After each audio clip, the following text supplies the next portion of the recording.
Hello दोस्तों। और आप लोगों के सामने फिर एक नया वीडियो लेकर डीसी मोटर के न्यूमेरिकल का। तो इसमें आप लोग देख रहे हैं न्यूमेरिकल मैंने लिख दिया है पहले से ही। अगर मेरी वीडियो आपको अच्छी लग रही हो, पढ़ाने का तरीका अच्छा लग रहा हो तो लाइक और सब्सक्राइब जरूर कर लीजिए और अपने दोस्तों के साथ शेयर कीजिए और अच्छे से पढ़ाई कीजिए। क्योंकि मैं जो आपको वीडियो डाल रहा हूँ आपके एग्जाम, चाहे गेट दीजिए, चाहे ई दीजिए, चाहे जे, चाहे जितने भी इलेक्ट्रिकल के एग्जाम हो, आप कोई भी एग्जाम दीजिए, कहीं ना कहीं क्वेश्चन भेट जरूर होगी। आप लोग प्रैक्टिस करिए, परफेक्ट मैन बनिए। और आइए आगे देखते हैं। तो क्या बोला है, एक डीसी शंट मोटर के 180 न्यूटन के बल आघूर्ण पर 240 वोल्ट के प्रदायी स्रोत से 24 एम्पीयर की धारा ले रही है। ठीक, अब 24 एम्पीयर की धारा ले रही है। यदि लोड को घटाकर बल आघूर्ण 60 न्यूटन मीटर कर दिया जाए तो प्रदायी स्रोत से कितनी धारा लग, जबकि मोटर के शंट फील्ड का रेजिस्टेंस 80 ओम है। तो लोग घर्षण हानि निगलेक्ट है। हमने एक फार्मूला पढ़ाया था कि जब भी लोग घर्षण हानियां निगलेक्ट होती हैं, जब भी लोग घर्षण हानियां निगलेक्ट होती है तो हमने क्या पढ़ाया था, ऐसा output power upon driving power, output power, driving power और friction and windage loss, friction and windage loss, friction and windage loss ये पढ़ाया था। तो अगर ये लॉसेज अगर ये हो जाती तो ड्राइविंग पावर क्या होता है, आर्मेचर टार्क होता है, आउटपुट पावर शाफ्ट टार्क होता है। तो क्या हो गया, बराबर हो गया ना। ड्राइविंग पावर आर्मेचर टार्क होता है और आउटपुट पावर शाफ्ट टार्क होता है। ठीक,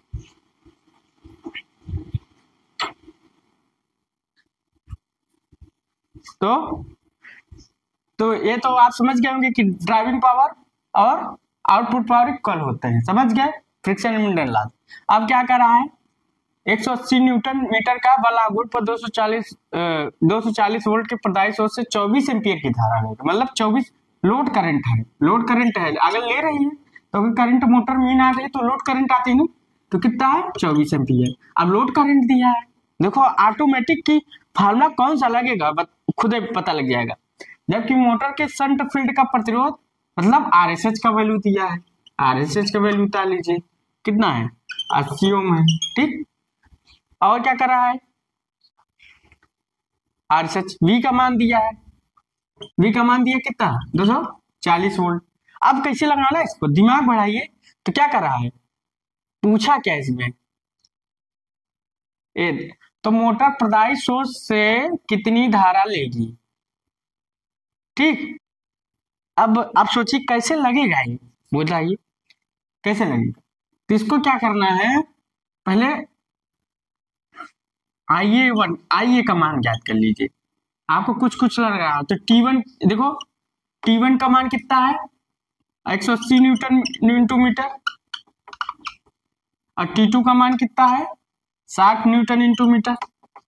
तो कुछ समझ में आ रहा होगा कि कौन सा फार्मूला लगेगा। और कौन सा मोटर है, शंट मोटर है। शंट मोटर है तो फ्लक्स कांस्टेंट होगी, और फ्लक्स कांस्टेंट T1 अपन T2 और चाहे IA1 अपन IA2, यही फार्मूला लगेगा। देख लीजिए, IA1 की वैल्यू हमको निकालनी है तो IA2 की वैल्यू निकल जाएगी इस फार्मूले से। यही फार्मूला देखिए, T1 T2 को मान दिया है, अब हमको क्या निकालना है IA1 का मान। IA1 का मान कैसे निकलेगा, हम लोग क्या जानते हैं, IA equal to IL minus ISH, इससे IA1 निकल जाएगा। IL की वैल्यू दी है 24 एम्पियर, ISH की वैल्यू यहां से निकाल लीजिए, ISH equal to V upon 240 upon RSH 80 कितना है 3, ISH की वैल्यू कितनी है 3, और IL की वैल्यू इसमें घटा दो, 24 में 3 गया 21, तो IA1 की वैल्यू कितनी आई है 21।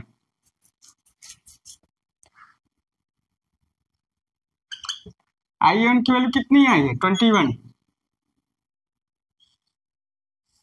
ठीक, अब IA2 की निकल जाएगी, तो T1 की वैल्यू कितनी है 180, इसी में रख दीजिए, और 60 21 और IA2।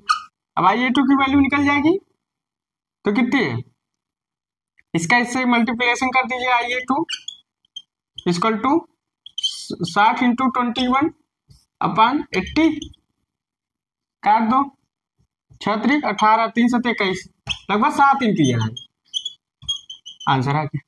7 एम्पियर है शायद आंसर। कितना है? 7 एम्पियर। अब क्या पूछ रहा है? अभी 7 एम्पियर आई, टू की वैल्यू आ गई, तो क्या कर रहा है? 7 एम्पियर की। तो पूछ क्या रहा है? प्रदायी सोर्स से कितनी धारा लगी, मगर IL2 की वैल्यू, IL1 की वैल्यू चाहे मान लीजिए, अब IL2 की वैल्यू पूछ रहा है। अभी IA1 की तो IA2 की निकाल दिए, तब IL2 की वैल्यू पूछ रहा है। एक बार तो मोटर अपनी IL1 लिया, तो फिर कह रहा है मोटर प्रदायी सोर्स से कितनी धारा लेगी, मतलब फिर IL2 लेगी। कब लेगी? जब IA2 होगा। तो IA2 की वैल्यू निकाल लीजिए, इसको उतार लीजिए जल्दी। तो हम इसका और लिखवा दें। देखिए इसमें तुरंत क्या पूछी है, मतलब कुछ नहीं क्वेश्चन में, बस यही कह रहा है पहले एक बार IL1 ली, फिर IL2 कब लेगी। अब IL2 कब लेगी? जब मोटर के शंट फील्ड का प्रतिरोध C ओम है, ठीक, तब लेगी। तो अब शंट फील्ड प्रतिरोध है, तो IL1 की मान हमने वैल्यू 24 निकाल दिया, IL2 की वैल्यू क्वेश्चन मार्क। तो क्या नाम है, IA2 की वैल्यू निकल गई। अब प्रदायी सोर्स से जब भी धारा लेती है तो IL2 हो जाती है, तो इसलिए हमको IL2 ज्ञात करना है, IA2 ज्ञात करनी है, तो IL2 ज्ञात हो जाएगा। ये जो इस वाले फार्मूले में, जो इस वाले में हम माइनस किए हैं, तो IA2 इधर कर देंगे, ठीक, IL2 इधर कर देंगे, तो इधर चला जाएगा, प्लस हो जाएगा। देखिए यही करते हैं, चलो। क्वेश्चन अच्छा है, क्वेश्चन खराब नहीं है। जब आपकी फ्रिक्शन इंडेक्स लॉसेस निगलेक्ट होती हैं, तो उस समय क्या होता है? TS equal to TA, driving power TA होता है, output power TS, shaft power motor का TSH माना गया, ठीक। बता लीजिए।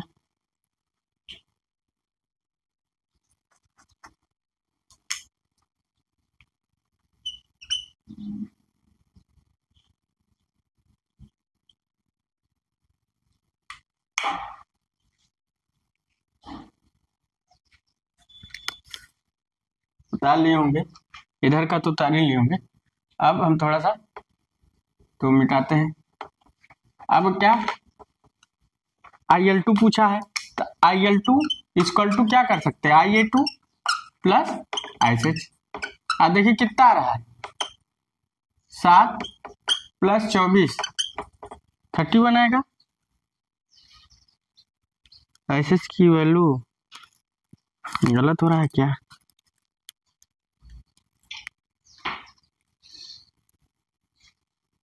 तीन, देखो हम 24 लगा दी, ये 3, ISH की वैल्यू 3, तो 3 तो 10 एम्पियर। आंसर कितना है? 10 एम्पियर। 24 हमने रख दिया, 24 पता नहीं कहाँ से, ये IL2 के वाले हमने रख दिया था, ओ ठीक। तो IL2 की वैल्यू आपकी आ गई 10 एम्पियर। LT की वैल्यू कितनी है? 10 एम्पियर। लीजिए आंसर। क्वेश्चन अच्छा था, मगर बहुत ज्यादा घुमा के पूछा नहीं था। बस थोड़ा सा ध्यान देना है कि जब मोटर में कमी करंट अंदर आती है तो IL होती है, और जनरेटर में जब करंट बाहर जाती तो लोड करंट होती है। जनरेटर में करंट बाहर जा रही मतलब IL है, मोटर में करंट आ रही है तो IL पहचानिए। जब भी जनरेटर कहे कि जनरेटर प्रदायी स्रोत को धारा प्रदान कर रही है तो IL की वैल्यू हो जाती है। अब मोटर प्रदायी स्रोत से करंट ले रहे हैं तो वो भी IL की वैल्यू हो जाती है। तो एक चीज आप लोग नोट पॉइंट करके लिख लीजिएगा, इधर तो उतार लिए होंगे, मैं लिखा देता हूं नोट पॉइंट में। जब जनरेटर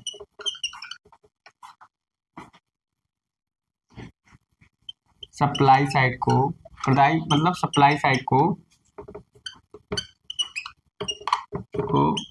धारा प्रदान कर रही हो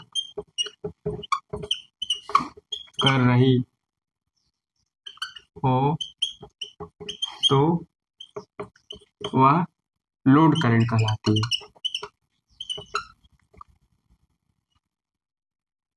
तो वह धारा लोड करंट कहलाती है, लोड करंट कहलाती है।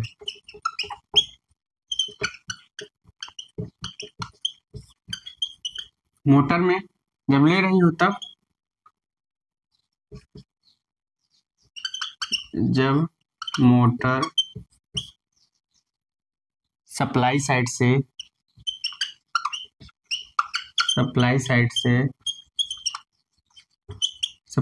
से करंट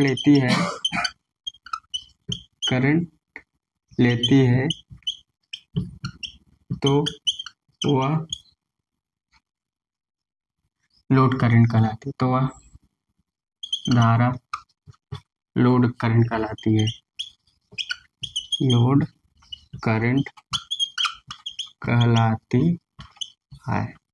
नोट पॉइंट करके लिख लीजिएगा। कभी न्यूमेरिकल में आपको हर चीज कॉन्सेप्ट क्लियर होना चाहिए कि नहीं तो आप लोग न्यूमेरिकल भी गलती कर सकते हैं। ठीक, कॉन्सेप्ट क्लियर तो न्यूमेरिकल आपका में कुछ दम नहीं है।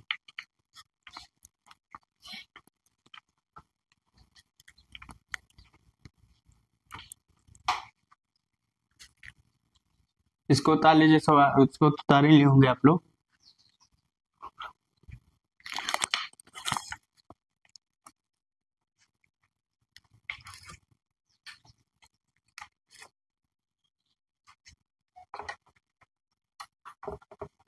अब आगे चलते हैं और न्यूमेरिकल लगाते हैं फिर अगला।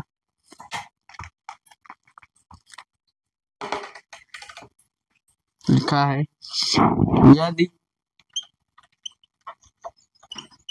एक डीसी सीरीज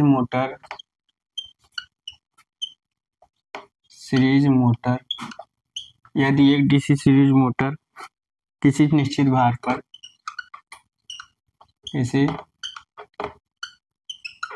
निश्चित लोड पर 200 न्यूटन मीटर का armature torque 200 newton into metre का आर्मेचर टार्क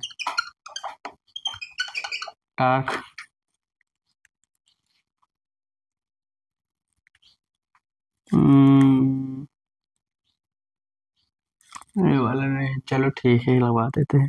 टार्क उत्पन्न करने के लिए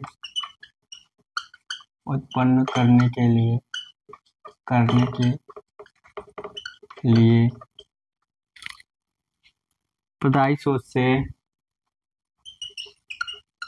सप्लाई साइड से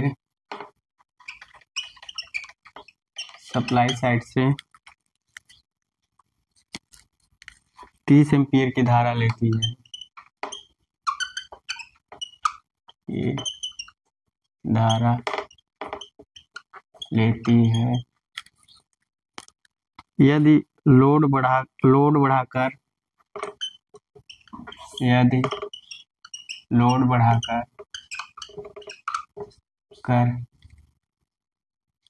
आर्मेचर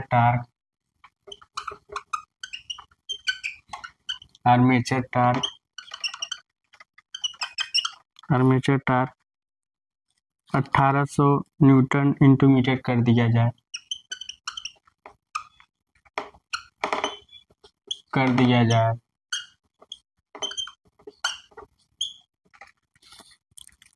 तो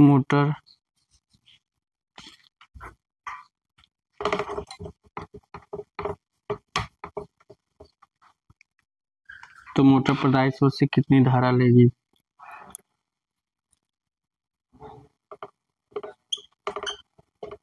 मोटर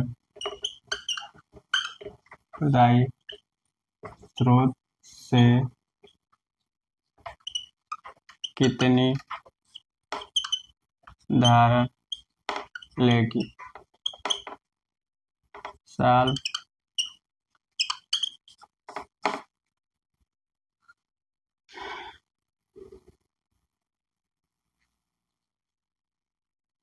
इसमें आपको लग क्या रहा है? अब आप लोग सोच रहे होंगे कि सर तो बोल रहे हैं प्रदायी स्रोत से धारा कितनी लेगी, मतलब आईएल की वैल्यू पूछ रही। बात सही है, आईएल की वैल्यू पूछ रहा है। अब तो बात भाई फंस गया, कैसे लेंगे? मगर एक भी आप लोग जाने, जैसे सीरीज मोटर होता है, क्या है सीरीज मोटर, तो इसकी जो सप्लाई साइड या जो सप्लाई साइड होती है, लोड साइड, इनपुट दे रहे हैं तो क्या होती है, तीनों करंट बराबर होती है। आई ए सी मतलब करंट इन आएगी, और आई बराबर होगी ना, क्या होगी, बराबर होगी।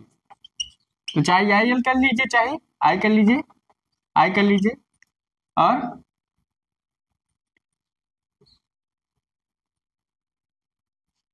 आई कर लीजिए, आई आई ए सी। ठीक, देखिए जैसे मोटर क्या है, सप्लाई साइड से जो आती है, लोड से लेती है, तो लोड करंट कह सकते हो, चाहे सप्लाई करंट कह सकते हो। अपना अपना बोलने और पढ़ाने का तरीका है कि जो सप्लाई साइड से आ रही है तो अपना क्या है, incoming current supply side current कहलाएगी। ठीक, और क्या है, जनरेटर जैसे है, ये जनरेटर है। अब जनरेटर क्या है, लोड है, मोटर से कनेक्ट रहता है, तो धारा लोड को दे रही ना, तो दे रही तो लोड करंट कहलाएगी, इनकमिंग है तो सप्लाई करंट कहलाएगी। बात वही हुई, अपने अपने बोलने का तरीका हुई। तो मान लीजिए तीनों करंट बराबर है, तीनों करंट हमने बराबर कर दिया। ठीक, बात तो वही हुई, चाहे आई ज्ञात कीजिए, चाहे आई एल ज्ञात कीजिए। तो अब आइए हम लोग निकालेंगे, आप समझ गए, कोई दिक्कत नहीं, तो इसी को निकाल लीजिए। हम लोग फार्मूला क्या जानते हैं, पहले T1 की वैल्यू कितनी है, 200, और T2 की वैल्यू कितनी है, 180, IA1 की वैल्यू कितनी है, 1800, IA2 की वैल्यू कितनी है, क्वेश्चन मार्क। अब तो समझ गए होंगे, फार्मूला वही लगेगा, T1 अपन T2, IA1 अपन IA2 का होल स्क्वायर। ठीक,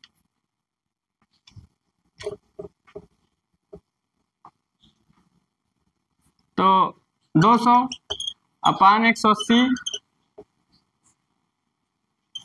1800 एम्पियर का करंट आ गया। IA1 का वैल्यू 30 एम्पियर, वही कह रहे हैं 1800 एम्पियर कैसे आ गया, इतना करंट कैसे लेगा आर्मेचर करंट। अब ये IA2 का होल स्क्वायर कर दो, तो स्क्वायर होगा तो इसमें करनी लग जाएगा, अगर इसका स्क्वायर हटा दोगे, इसका स्क्वायर हटा दो तो क्या हो जाएगा, करनी लग जाएगी ना, समझ रहे होगे। मतलब इस पर हम क्या कर सकते हैं, 1/2 कर सकते हैं, या इसको ऐसे कर सकते हैं, 200/180, सीख लीजिए, जो जानता हो तो भी, नो जानता है तो भी, 30/IA2। IA2 की वैल्यू निकाल लीजिए, इसका इससे मल्टीप्लिकेशन कर दीजिए, तो अंडर रूट में चला जाएगा, IA2।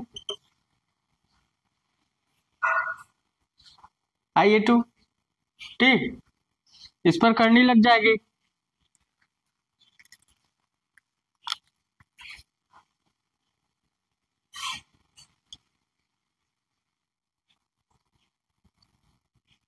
तो 1 - 1/2 करनी लग जाएगी।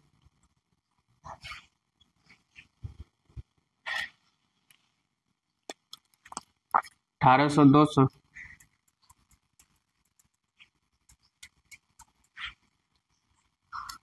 अब ये क्या है, मान लीजिए, देखिए एक बात मैं सिखाता हूँ, नहीं आप लोग भूल जाएंगे, थोड़ा सा यहाँ से मैं आपको फिर से सिखाता हूँ। देखिए क्या है, जैसे मान लीजिए T1 का मान 200 है, ठीक, देखो 80 का मान, मैं आप लोग कंफ्यूज हो जाएंगे, और 30 है, ये इसका वर्ग है और ये इसका वर्ग है, अलग अलग करें तो समझ रहे होंगे। इसका करेंगे तो इस पर करनी लगेगी, इसका करेंगे तो इस पर करनी लगेगी, समझ रहे हैं, चाहे इसे लिखो चाहे ऐसे लिखो। अगर हम IA2 लिखें तो इसको हम इतना लिख सकते हैं, 200 हाँ 30 इंटू 30 इतना लिख सकते हैं ना, इंटू 180। जो करनी लगी इसकी लगी है, इसकी नहीं है तो भाई अंदर चली गई। और मैं चाहता हूँ डायरेक्ट लिख दे, इसलिए आपको समझा रहा हूँ अलग अलग कर। तब काटिए, कट गया, 9 आ गया, और 3 त्रिक 9 त्रिक 27, 27 रूट आ रहा है। आई टू की वैल्यू कितनी है, 27 आ रहा है। 3 त्रिक का 9, 9 81, 8100 आ रहा है ना, कितना रहा, हाँ 8100। तो कितना रहा, 8100। इसका अगर करनी से निकालेंगे तो कितना आएगा, लमसम 90 एम्पीयर करंट। आंसर कुछ नहीं, कुछ है, कुछ नहीं, लग गया, लग गया, आंसर आ गया, आ गया, डाल लीजिए।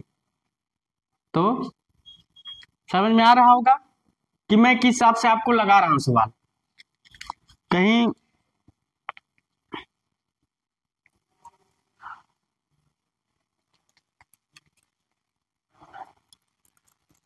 डाल लीजिए। तो आप लोग देख रहे होंगे सवाल में कुछ नहीं, सब कॉन्सेप्ट पे चल रहे हैं, सब कॉन्सेप्ट पे, सवाल कोई भी हो सब कॉन्सेप्ट पे चल रहा है, सब कॉन्सेप्ट पे चल रहा है एक तरफ से पूरा। सवाल में कुछ नहीं, बस कॉन्सेप्ट पकड़ते जाइए, अपना जो फार्मूला है उसको ड्राइव करते जाइए, आंसर लगता जाएगा। तो डाल लीजिए आप लोग, ये आंसर हो गया।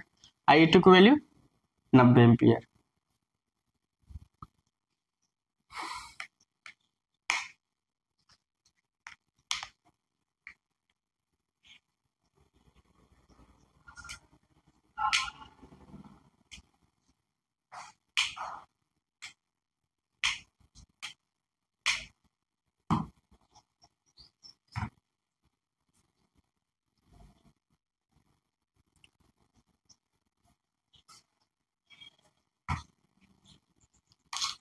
देखिए जब भी मोटर, देखिए जब भी मोटर करंट लेती है, देखो जनरेटर है, अब जनरेटर देगी लोड को, जनरेट कर रहा था, यहाँ बल्ब लगा दो, तो यहाँ जो करंट हो रहा है इसमें लोड करंट कहलाएगी, कुछ भी लगा दो। अब मोटर ले रहा है तो सप्लाई साइड करंट कहलाएगी, इनपुट सप्लाई साइड करंट कहलाएगी, लोड करंट नहीं कहलाएगी। अगर देखो अपना अपना बोलने और पढ़ने का एक लोड करंट, देखिए आपके दिमाग में मैंने इसलिए लिखा है कि आप लोग सवाल लगाते कंफ्यूज ना हो, कहीं आप लोग मिस्टेक हो गए। तो मोटर में जब भी करंट कराएगा सप्लाई साइड करंट ही कहलाएगी, लोड करंट तो नहीं कहलाएगी वो, क्योंकि सप्लाई साइड से करंट, मोटर को सीधा सप्लाई से जोड़ते तभी चलता है, तो सप्लाई साइड करंट कहलाएगी, ठीक। और जो जनरेटर देती है तो जनरेटर क्या करंट जनरेट करती है, तो पावर प्रोड्यूस होता है, तो बिजली आती है, तो क्या होता है आपको, ये जनरेटर आपका लोड करंट कहलाएगी, और जो मोटर से आएगा वो सप्लाई साइड करंट कहलाएगी, ठीक। तो ये बात याद रखिएगा, मोटर से जो करंट आती है वो सप्लाई साइड करंट कहलाती है, जनरेटर जो आती है लोड करंट कहलाती है। इसलिए IL, मगर एक आपके दिमाग में सेट रहे कि जो फार्मूला रहता है लगभग सीरीज, चाहे जनरेटर का चाहे मोटर का, लगभग सेम रहता है, इसलिए मैंने यहाँ IL लिखवा दिया था कि आपके दिमाग में फिट रहे, ठीक। अगर उसमें नोट पॉइंट में जो लिखे हो कि जो जनरेटर सप्लाई साइड से करंट लेती, चाहे लोड करंट कहिए चाहे सप्लाई साइड करंट कहिए, अपना बोलने और लिखने का तरीका है, ठीक। तो आज का वीडियो आज अगर आपको अच्छी लग रही हो तो लाइक और सब्सक्राइब कर दीजिएगा, अपने दोस्तों के साथ शेयर कीजिएगा। So thank you.